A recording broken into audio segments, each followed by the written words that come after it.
ঈদ মোবারক। অর্থাৎ ঈদ উল ফিতর গত হয়েছে, কিন্তু আমাদের ঈদের আনন্দ থেকেই যাবে। মেরা পিঠা দিয়ে রাখছে, অর্থাৎ চুপ, মাই খাবে কিন্তু আওয়াজ করবে না। কেন? কি চুপ থাকবে? দেখিয়ে দিয়েছে। থেকে আসতে চলেছে এক বিশাল সারপ্রাইজ চমক। আগামী দিনে এমন এক দৃশ্য দেখা যেতে পারে পুরো ফলাফলটাই বদলে দেবে। রীতিমতো বিদ্রোহ শুরু হয়ে গেছে। কড়া ভাষায় বলে দিয়েছেন এনাফ ইজ এনাফ, অর্থাৎ অনেক হয়েছে, এবার থামুন। দর্শক, একটা বিরাট সুখবর নিয়ে হাজির হয়েছি। বিএনপি যতই উল্টাপাল্টা কথা বলুক, উল্টাপাল্টা কাজ করুক, জামাতের রাজপথের আন্দোলনের চাপে পিষ্ট হয়ে জাতীয় সংসদে এই জামাতের দাবি পূরণ করবে। এবার আর রক্ত দিব না আমরা, এবার সেই শ্রীলঙ্কার মতো চাঙ্গা খুলে নিব, হাসিনার মতো পালাবার টাইম দেব না। সুতরাং সাবধান হয়ে যান, জুলাই যোদ্ধারা এখনো বেঁচে আছে। যেই অধ্যাদেশগুলো বাস্তবায়ন করার কথা সেই অধ্যাদেশগুলো বাস্তবায়ন করে। অতীতে যে যা কথা দিছে কোনো কথাই তো রাখতেছে না, কেউ কোনো কথা রাখে নাই। প্রত্যেকের ভিডিও আছে, আমার কাছেই আছে ভাই। প্রত্যেকে যা যা কথা দিছে একটা কথা রাখে নাই। তারা শহীদি রক্তের সাথে বেঈমানি করেছে, তারা শহীদ পরিবারদের সাথে গাদ্দারি করেছে।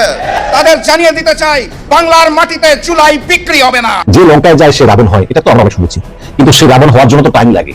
বিএনপি সরকার ক্ষমতায় আসছে 2 মাস হয়েছে, অলরেডি তারা রাবণ হয়ে গেছে, যেটা শেখ হাসিনার লাগছিল 2-3 বছর। দেখুন, আবার সেই একদলীয় শাসন বাংলাদেশের জনগণের ঘাড়ে তারা চাপাতে চায়। তারা শুধু জাতির সাথে না, তাদের যে সংস্কারের দফা সেইটার সাথেও তারা কিন্তু বিশ্বাসঘাতক করছে। একটা জীবন আল্লাহ দিয়েছেন, লড়াই করব, জীবন দিব, শহীদ হব, মিথ্যার সাথে অন্যায়ের সামনে ইনশাআল্লাহ তাআলা লাজিম মাথা নত করব না। আমরা একটা ভোটের অধিকার চাচ্ছি। আমরা তো ভোট দিছি, আপনারা 51% ভোট পাওয়া পাওয়ারে চলে গেলেন, আর আমরা যে প্রায় 70% ভোট দিলাম, সেটার পাওয়ারটা কোথায়? আমাদের পাওয়ারটা ছিনিয়ে নিয়ে গেল। প্রিয় দর্শক, নতুন একটি নিউজে আপনাদের সবাইকে স্বাগতম। দর্শক, বাংলাদেশে তারেক রহমান বাংলাদেশ নিয়ে কি পরিকল্পনা করছে এবং এই পরিকল্পনার মাধ্যমে আর কি সংবাদ আসতে পারে, এবং বাংলাদেশের সাথে ভারতের সম্পর্ক কি এখন ভালো হতে চলেছে নাকি আরও খারাপ হতে চলেছে, সেটি জানাতে চলেছে আপনাদেরকে আজকের এই ভিডিওর মাধ্যমে, যার কিছুটা অংশবিশেষ আপনারা ইতিমধ্যে দেখে ফেলছেন। তাহলে চলুন আর কথা না বাড়িয়ে ভিডিওটিতে একটা লাইক দিয়ে ধারাবাহিকভাবে সম্পূর্ণ ভিডিওটি দেখে আসা যাক। অবশ্যই আমাদের চ্যানেলটি সাবস্ক্রাইব করে পাশে থাকার অনুরোধ রইল। চট্টগ্রামে আওয়ামী লীগের সাবেক মেয়রের সাথে দেখা করতে গিয়ে ছাত্র জনতার তোপের মুখে হাসনাত আব্দুল্লাহ। যে হাসনাত আব্দুল্লাহ সংসদে দাঁড়িয়ে বারবার আওয়ামী লীগকে নিষিদ্ধ করার দাবি জানান, যিনি স্বৈরাচারে দোসরদের বিরুদ্ধে সোচ্চার ভূমিকা রাখেন বলে পরিচিত, সেই হাসনাত আব্দুল্লাহই আজ চট্টগ্রামে আওয়ামী লীগের সাবেক মেয়র মোহাম্মদ মঞ্জুর আলমের বাসায় দেখা করতে গিয়ে জুলাই যোদ্ধাদের ঘেরাওয়ে পড়েন। 14 এপ্রিল 2026 দুপুরে নগরীর কাটলি এলাকায় মঞ্জুর আলমের বাসভবনের সামনে ঘটনাটি ঘটে। সামাজিক যোগাযোগ মাধ্যমে ভাইরাল হওয়া ভিডিওতে দেখা যায় হাসনাত আব্দুল্লাহকে ঘিরে ধরেছেন চট্টগ্রামের জুলাই অভ্যুত্থানে অংশ নেওয়া তরুণ যোদ্ধারা। উত্তেজিত কণ্ঠে একের পর এক প্রশ্ন ছুঁড়ে দিচ্ছেন তারা। আপনি সারাক্ষণ আওয়ামী লীগ নিষিদ্ধ করার কথা বলেন, সংসদে দাঁড়িয়ে স্বৈরাচারের দোসরদের বিরুদ্ধে কথা বলেন, তাহলে আওয়ামী লীগের দোসর মঞ্জুর আলমের বাসায় কি কাজে এসেছেন? একজন জুলাই যোদ্ধা আরো ক্ষুব্ধ কণ্ঠে বলেন, মঞ্জুর আলমের নির্দেশে চট্টগ্রামে আমাদের ওপর গুলি চালানো হয়েছে, আপনি সেই স্বৈরাচারের দোসরের বাসায় এসেছেন, আপনি কি জুলাইয়ের সাথে গাদ্দারি করছেন না? হাসনাত আব্দুল্লাহ হাত নাড়িয়ে তাদের শান্ত করার চেষ্টা করেন, কিন্তু উত্তেজিত যোদ্ধারা কারো কথা শুনতে রাজি ছিলেন না। পরিস্থিতি এতটাই উত্তপ্ত হয়ে ওঠে যে পুলিশের গাড়ির হর্ন শুনে একজন সতর্ক করে বলেন, কেউ যাবেন না, গ্রেফতার হলে এখানেই হবে। হাসনাত কিছু বলতে চাইলেও তার কথা কারো কানে পৌঁছায়নি। মোহাম্মদ মঞ্জুর আলম চট্টগ্রামের রাজনীতিতে এক বিতর্কিত ব্যক্তি। আওয়ামী লীগের রাজনীতি থেকে উঠে এসে পরে বিএনপির টিকেটে মেয়র নির্বাচিত হয়েছিলেন। জুলাই যোদ্ধারা তাকে সরাসরি আওয়ামী লীগের দোসর ও স্বৈরাচারের সহযোগী হিসেবে চিহ্নিত করেন। আর গুরুতর অভিযোগ করে সাইফুল সামিউর লিখেছেন, এই মঞ্জুর আলমের নিজের কোম্পানি নাম মোস্তফা হাকিম। এই কোম্পানির টাকায় গত রোজায় এনসিপি চট্টগ্রামে ইফতার মাহফিলের আয়োজন করে। মোস্তফা হাকিম মিনারেল ওয়াটার ইফতারে পরিবেশন করা হয়। বোতলের লেভেলে লেখা ছিল ইফতার মাহফিলের জন্য, সৌজন্যে সাবেক মেয়র মঞ্জুর আলম। হাসনাতকে ঘিরে রাখা চট্টগ্রামের জুলাইয়ের ছেলেগুলো বলতেছে, মঞ্জুর আলমের নির্দেশে চট্টগ্রামে আমাদের উপর গুলি চালানো হয়, আর তার সাথে কেন দেখা করতে আসেন? সে আওয়ামী লীগের দোসর, আর এমন একজন চিহ্নিত লীগের দোসরের কাছ থেকে হাসনাত আব্দুল্লাহরা এখন নিয়মিত ডোনেশন নিয়ে থাকে। আজ নববর্ষের দিনেও সাবেক মেয়র মঞ্জুর আলমের বাসায় গেলে জুলাই গণ অভ্যুত্থানের ছেলেরা হাসনাতকে ঘিরে ধরে মত তৈরি করে।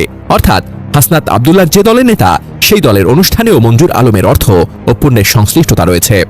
জুলাই যোদ্ধারা স্পষ্টভাবে বলছেন, যে ব্যক্তির নির্দেশে তাদের বুকে গুলি লেগেছে তার বাসায় যাওয়া এবং সম্ভাব্য ডোনেশন নেওয়া জুলাইয়ের রক্ত ও চেতনার সঙ্গে সরাসরি বিশ্বাসঘাতকতা। হাসনাত আব্দুল্লাহর এই পদক্ষেপকে অনেকে দ্বিচারিতা ও সুবিধাবাদ হিসেবে দেখছেন। যিনি সংসদে আওয়ামী লীগ নিষিদ্ধের কথা বলেন, তিনি কেন সেই আওয়ামী লীগের দোসরের বাসায় যান? এ প্রশ্ন এখন সামাজিক মাধ্যমে তুমুল আলোচনা, সমালোচনার ঝড় তুলেছে। এ বিষয়ে এনসিপির চট্টগ্রাম মহানগরের সমন্বয়কারী সদস্য ও মিডিয়া সেলের প্রধান সমন্বয়কারী রেদওয়ান হৃদয় সাংবাদিকদের বলেন, হাসনাত আব্দুল্লাহ মূলত ব্যক্তিগত কাজে চট্টগ্রামে এসেছিলেন। এ সময় সাবেক মেয়র মঞ্জুর আলমের আমন্ত্রণে সাড়া দিয়ে তিনি তার সঙ্গে সৌজন্য সাক্ষাৎ করেন।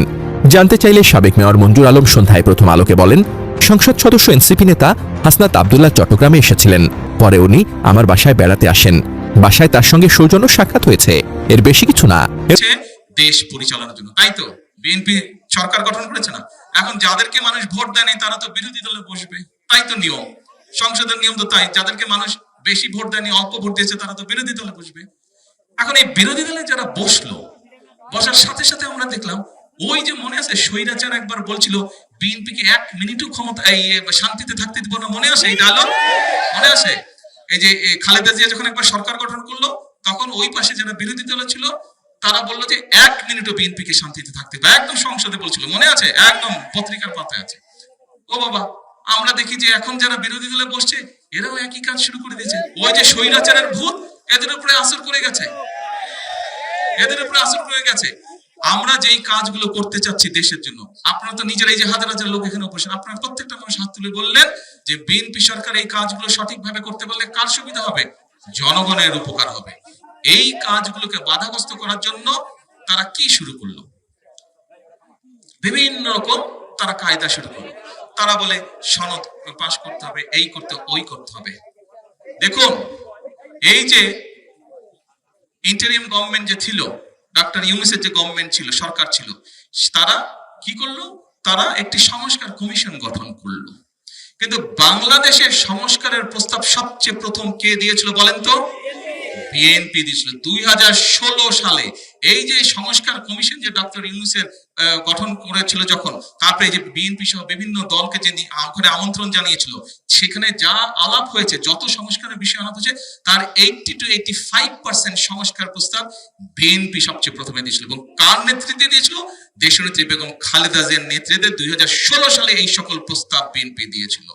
তারপরে শুধু তাই নয়, 2023 সালে বিএনপি আবার, সেই সময় আন্দোলন চলছে, আন্দোলনে বিএনপির সাথে যেই দলগুলো ছিল সেই সকল দলকে সাথে নিয়ে বিএনপি 31 দফা দিয়েছে। 31 দফা মনে আছে না আপনাদের?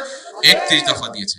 আমাদেরকে যখন ওই সেই সংস্কার কমিশনের দাওয়াত দেওয়া হলো, ভাই আমরা যা করব আমরা জনগণের সামনে একদম জোর গলায় বলেছে যে আমরা এই করব।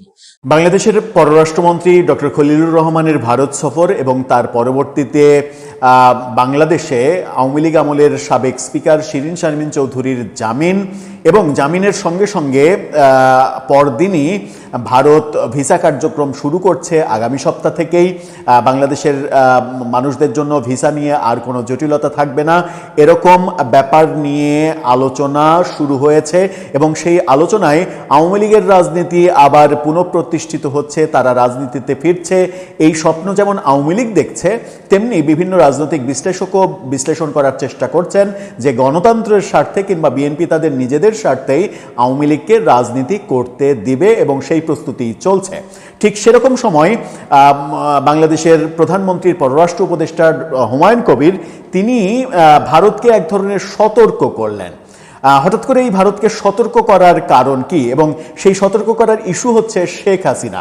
শেখ হাসিনা ইস্যুতে ভারতকে সতর্ক করলেন তিনি। এটা কি একটা রাজনৈতিক কথা, রাজনৈতিক কৌশল, নাকি এই সতর্ক বার্তা ভারত নেগেটিভলি নিলে সম্পর্ক উন্নতির বদলে আরও অবনতির দিকে যাবে, এটাকে তিনি পরোয়া করতে চাইছেন না? চলুন একটু এই আলোচনায় বুঝে দেখি যে প্রধানমন্ত্রীর পররাষ্ট্র বিষয়ক উপদেষ্টা হুমায়ুন কবির তিনি ভারতকে সতর্ক বার্তা কেন দিচ্ছেন, কি বক্তব্য তার।